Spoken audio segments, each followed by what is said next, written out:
சமூக ஊடகங்களில் வைரலாகிய ஒரு வீடியோவில் மாணவர்களை ஆபத்தான முறையில் ஏற்றி இறக்கிய 59 வயது மதிக்கத்தக்க பள்ளி வேன் டிரைவரை போலீசார் கைது செய்தனர் என கஜாக் மாவட்ட போலீஸ் தலைவர் ACP நஸ்ருன் அப்துல் யூசுப் உறுதிப்படுத்தினார்.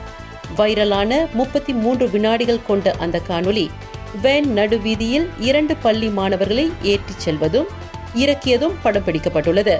இதுபோன்ற பொறுப்பற்ற செயல்கள் மாணவர்களுக்கும் மற்ற போக்குவரத்து பயனர்களுக்கும் மிகவும் ஆபத்தானவை.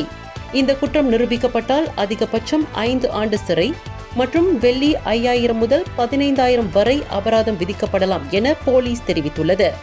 இந்த சம்பவம் தொடர்பான மேலதிக தகவல்கள் தெரிந்தவர்கள் அருகிலுள்ள போலீஸ் நிலையத்துடன் அல்லது விசாரணை அதிகாரி அமத் ஷாரினை 017 38 18 422 என்ற எண்ணில் தொடர்பு கொள்ளுமாறு காவல்துறை கேட்டுக்கொண்டுள்ளது.